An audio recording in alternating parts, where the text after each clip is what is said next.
হেরেও ঘরে ফিরছে না বাংলাদেশ। আগের ম্যাচ পর্যন্ত ছিল সমীকরণ, তবে এবার নেই সেই সমীকরণও। তবুও আরব আমিরাতেই থেকে যাচ্ছে টিম টাইগার, আর সেখানে আফগানিস্তানের বিপক্ষে মাঠে নামছে বাংলাদেশ ও আফগানিস্তানের ম্যাচ নিয়ে বিস্তারিত থাকছে প্রতিবেদনে। এশিয়া কাপ থেকে বিদায় নিলেও এখন ঘরে ফিরছে না বাংলাদেশ। টুর্নামেন্টে প্রত্যাশিত সাফল্য না পেলেও দলকে এখনই দেশে ফিরতে হচ্ছে না, কারণ সংযুক্ত আরব আমিরাতেই বসছে বাংলাদেশের পরবর্তী লড়াই। আগামী 2 তারিখ থেকে শুরু হবে আফগানিস্তানের বিপক্ষে দ্বিপাক্ষিক সিরিজ। তাই ব্যর্থতার গ্লানি কাটিয়ে নতুন করে জয়ের স্বপ্ন দেখতে প্রস্তুত হচ্ছে টাইগাররা।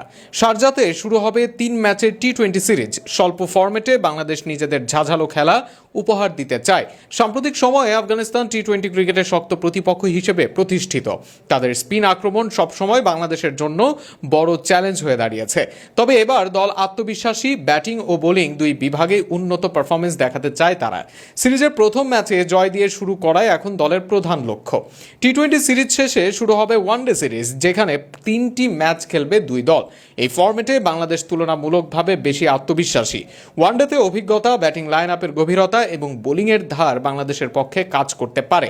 আফগানিস্তানের বিপক্ষে এর আগে একাধিকবার ভালো ফল করেছে টাইগাররা, তাই এবারও ওয়ানডেতে জয় ছিনিয়ে নেওয়ার লক্ষ্য স্থির করেছে দল।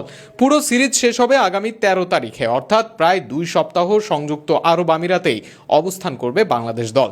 ব্যর্থ এশিয়া কাপের ক্ষত ভুলে নতুন উদ্যমে মাঠে নামার জন্য এটি বড় সুযোগ। ক্রিকেট প্রেমীরাও অপেক্ষা করছেন, এবার হয়তো আফগানিস্তানের বিপক্ষে জয় দিয়ে টাইগাররা হাসি ফিরিয়ে আনবে।